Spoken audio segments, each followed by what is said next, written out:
Assalamualaikum warahmatullahi wabarakatuh. Sebelumnya perkenalkan, nama saya Aini Magdalena. Saya dari SGD 3 Prodi S1 Kebidanan. Nah, saya di sini akan mempresentasikan tentang pembagian sistem respirasi secara anatomis, fisiologi, dan faring, laring, nasus, esofagus, mekanisme menelan, dan glandula suprarenalis. Sebelumnya, pembagian sistem respirasi sendiri itu adalah sistem yang membawa oksigen melalui jalan nafas kemudian ke alveoli yang kemudian akan mengalami difusi ke darah untuk ditransportasikan.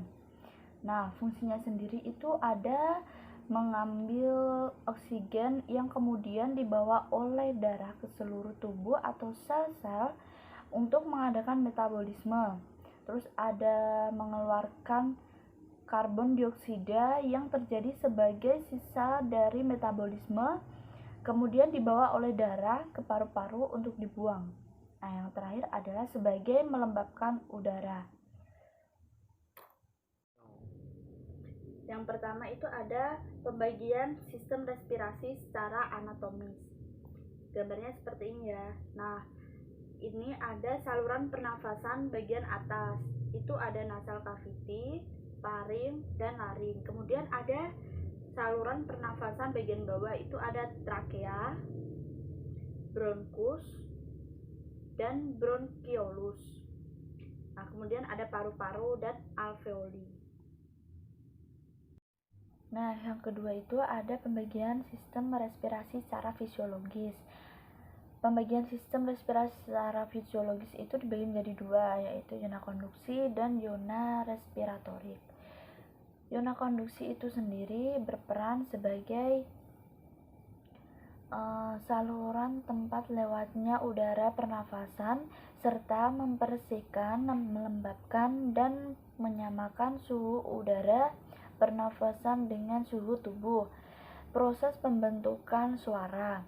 Nah, zona konduksi terdiri dari hidung, faring, trakea, bronkus, serta bronkioli terminalis. Yang kedua itu ada zona respiratorik. Nah, terdiri dari bronkiolus, respiratorius, dan alveoli. Nah, pertukaran gas antara udara dengan darah terjadi di alveoli. Sistem pernafasan memiliki sistem pertahanan tersendiri dalam melawan setiap bahan yang masuk yang dapat merusak. Nah, selanjutnya saya akan menjelaskan tentang faring. Nah, faring sendiri itu berfungsi sebagai saluran alat pencernaan yang akan membawa makanan dari rongga mulut sampai ke esofagus. Nah, faring itu dibagi menjadi 3. Gambarnya seperti ini ya. Bagi menjadi 3. Nah, ini ada nasofaring, orofaring, dan laringofaring. Gambarnya seperti ini. Nah, definisinya sendiri ini bagian belakang dari rongga hidung dan rongga mulut, itu definisi dari faring. Nah, kalau nasofaring itu bagian yang berbatasan dengan rongga hidung. Kalau yang orofaring itu bagian yang berbatasan dengan rongga mulut. Nah, dan yang terakhir ada laringofaring. Itu adalah bagian yang berbatasan dengan laring. Nah, gambar jelasnya seperti ini. Saya tunjukin ya. Gambar jelasnya seperti ini. Yang berwarna ungu ini adalah nasofaring, yang hijau adalah orofaring, dan yang kuning adalah laringofaring. Nah, seperti itu. Ini adalah faring. Berikutnya saya akan menjelaskan tentang laring. Laring sendiri itu berfungsi sebagai alat suara. Nah, dalam saluran pernafasan itu sebagai jalan udara. Gambar laring itu seperti ini. Ini gambar laring. Ini ya. Bagian anterior, bidang sagital, posterior.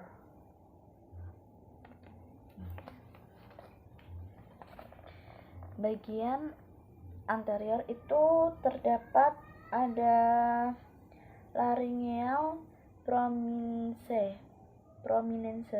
Nah, ini itu berwarna kuning kayak lekukannya, di bagian lekukannya ini. Terus terdapat juga trakea ini yang berbentuk cincin, seperti cincin. Terus ada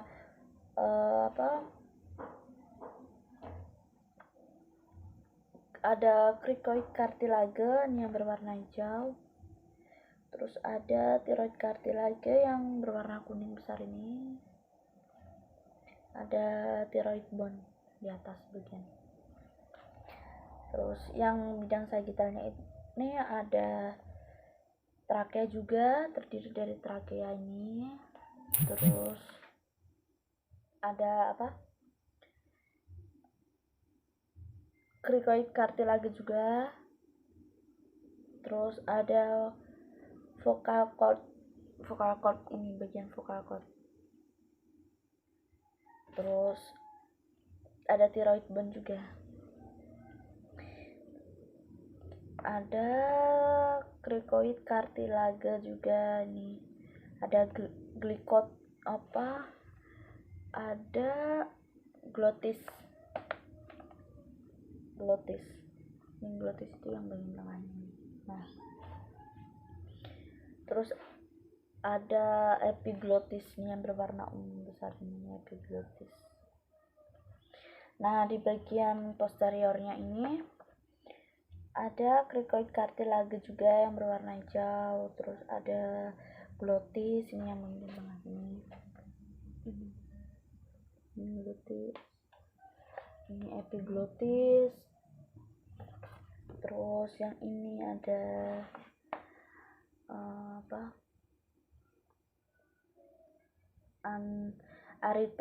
arytenoid cartilage yang berwarna ungu ini ya. Nah, seperti itu. Ini ada gambar laring dan penjelasan dari laring dari saya. Kemudian saya akan menjelaskan tentang esofagus. Gambarnya seperti ini.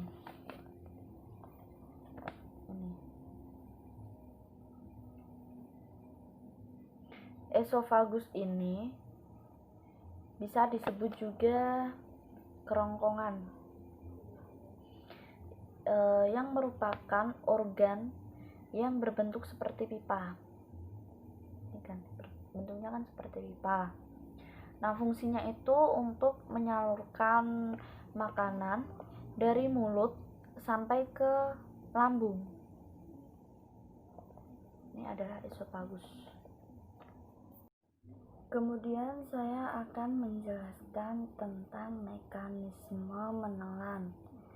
Nah, yang pertama itu proses lewatnya makanan atau cairan masuk ke mulut, kemudian ke faring, lalu ke esofagus, dilanjut ke saluran pencernaan.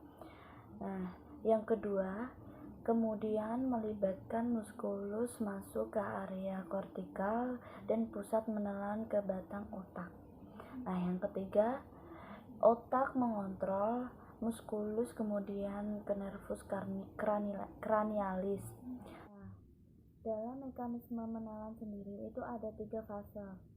Fase pertama adalah fase oral, yaitu makanan dikunyah oleh mulut dan didorong ke dinding posterior faring oleh gerak volunter lidah, lalu kemudian refleks menelan. Nah, yang kedua ada fase faringeal, yaitu refleks palatum, molar dan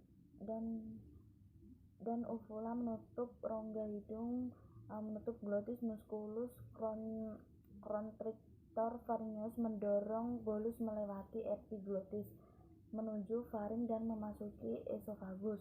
Nah, yang terakhir, yang ketiga adalah esofagea, yaitu refleks musculus crocopharyngeus ke bolus esophagus. Gelombang peristaltik mendorong bolus menuju sfinkter esophagus distal. Nah, terjadi relaksasi otot sfinkter esophagus dan bolus masuk ke lambung. Nah, yang terakhir saya akan menjelaskan tentang glandula suprarenalis. Gambarnya seperti ini ya. Yang ini adalah glandula suprarenalis yang berbentuk seperti piramid. Lebih jelasnya gambarnya itu seperti ini. Seperti ini.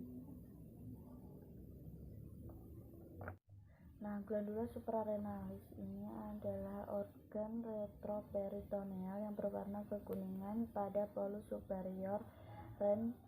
Glandula suprarenalis ini dikelilingi oleh fascia renalis, tetapi dipisahkan dari ginjal oleh kapsula adiposa. Nah, setiap medula mempunyai korteks yang berwarna kuning dan medula yang berwarna coklat tua.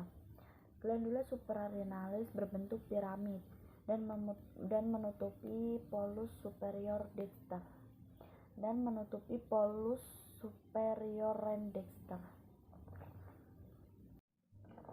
Korteks glandula suprarenalis yang menyekresikan hormon yaitu ada mineral kortikoid, yaitu berperan sebagai mengatur keseimbangan elektrolit dan cairan. Kemudian glucokortikoid.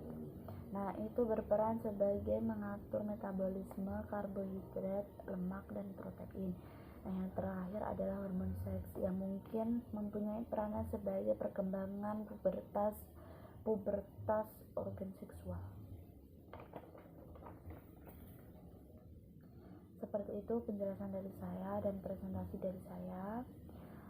Sekian dari saya. Jika ada salah kata atau saya salah menjelaskan, saya mohon maaf yang sebesar-besarnya karena saya juga masih dalam proses belajar. Terima kasih. Saya Aini Magdalena dari kelompok 3 SGD S1 Kebidanan. Saya ucapkan terima kasih. Wassalamualaikum warahmatullahi wabarakatuh.